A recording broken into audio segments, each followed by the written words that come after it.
Assalamualaikum dan salam sejahtera. Saya Muhammad Alif Otapia bersama anda dalam WN7.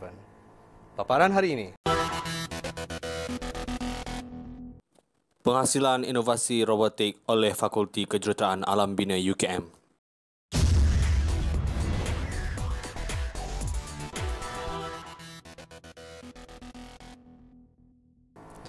Penghasilan teknologi berkonsepkan kejuruteraan semakin mendapat perhatian di mata dunia.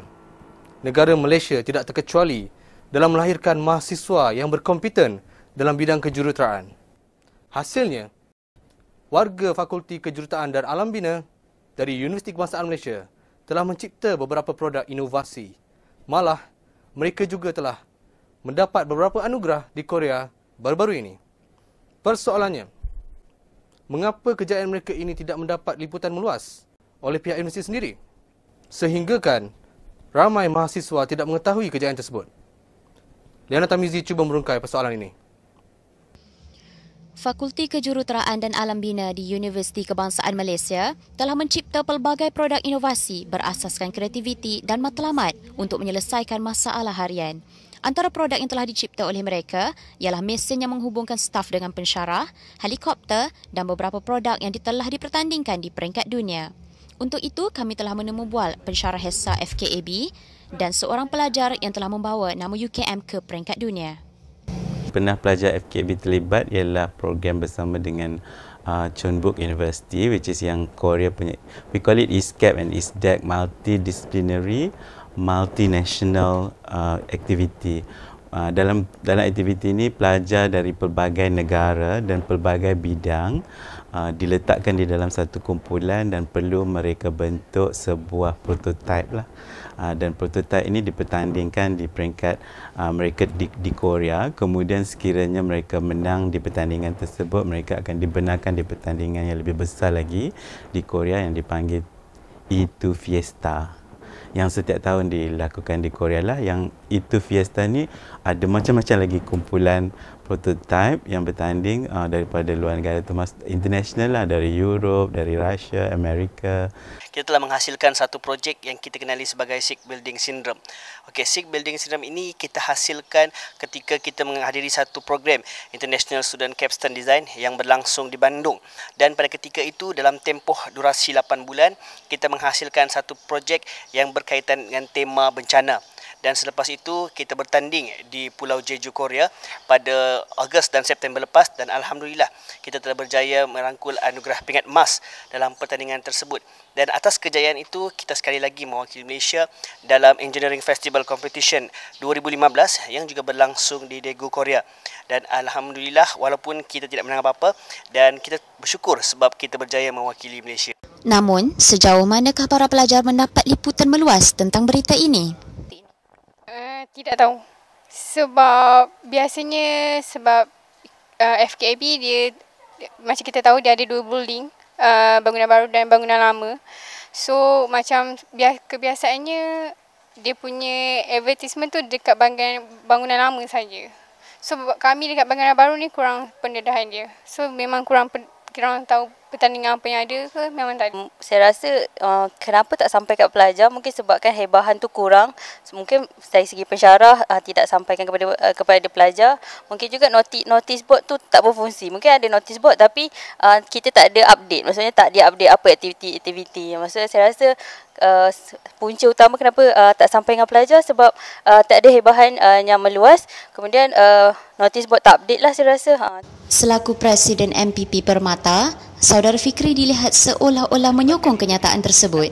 Ada sedikit kekurangan apabila liputan ini kurang mendapat pendedahan daripada fakulti-fakulti lain contohnya.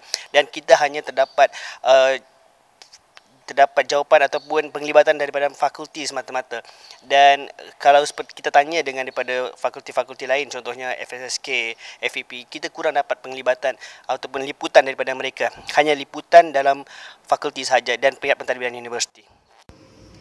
Justru, kami telah berusaha untuk mendapatkan jawapan daripada pensyarah HESA berkaitan isu ini. Kena kontak fakulti ataupun kena dua hala lah, sebab kita pun tak rasa pihak boleh tahu semua kan. Kalau dia tak tanya dan fakulti pula rasa mungkin tak ada rasa perlu memberitahu PRO. Jadi macam benda tu macam kena dua-dua pihak lah kan yang nak bagi tahu. Cuma kalau kita tengok memang kita jarang kan yang ada masuk paper sebab tidak dihebahkan kan. Berbeza pula dengan Profesor Hilmi, beliau berkata bahawa ciptaan-ciptaan ini dihasilkan atas nama minat dan bakat para pelajar. Justru tiada pihak yang perlu dipersalahkan. Kita nak keluarkan duit untuk membuat satu iklan pasal UKM di sekolah rendah, memang memakan duit yang banyak. Tapi kalau macam ni, dia punya impact dia lagi besar. Penjenamaan sebenarnya.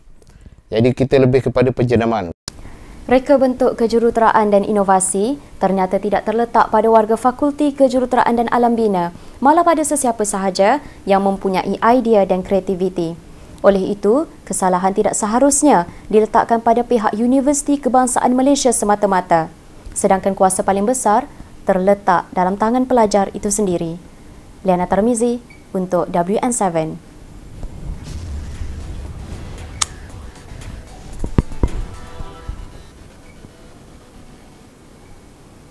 Kau dengar, fast train tu aku benda tapi hadir menghangatku, hadir bicara cinta. Sofia Azman, aku ceraikan kau dengan talak 3. Kenangan dulu mencari ruang rindu di jiwa. Terima kasih Liana Tamizi atas laporan yang disediakan. Berikut merupakan sedutan berita dalam negara sepanjang hari ini. Acara sampingan yang diadakan sempena berlangsungnya Comic Festa pada 31/10/2015 ialah menjual barangan cosplay yang terletak di Avenue K, KLCC. Antara barangan yang terlibat ialah baju, kasut, topi dan peralatan-peralatan lain yang berkenaan dengan cosplay itu sendiri. Sebuah acara yang dinamakan Voice of Syria diadakan di Kilang Bateri Tampoi, Johor Bahru pada 31/10/2015. Antara tujuannya ialah mendapatkan dana bagi membantu penduduk-penduduk Syria yang semakin ditindas. Antara persembahan yang hadir ialah artis-artis tempatan yang sememangnya tidak terkecuali dalam mengetengahkan bakat mereka. Kemeriahan acara penutup Pesta Convocation kali ke-43 UKM tahun ini dimeriahkan lagi dengan persembahan artis-artis tempatan seperti Awira dan Kalam Band. Acara ini sememangnya membawa 1001 maksud buat warga UKM disebabkan lebih 3,000 pelajarnya mendapat anugerah. Sebelum saya akhiri berita pada malam ini, saya tinggalkan anda dengan kemeriahan Pesta Tanglong yang berlangsung di Bandar Mahkota Ceras. Saya Muhammad Alif Tapia. Sampai berjumpa lagi. Assalamualaikum dan selamat malam. Kemeriahan Pesta Tanglong Bandar Mahkota Ceras.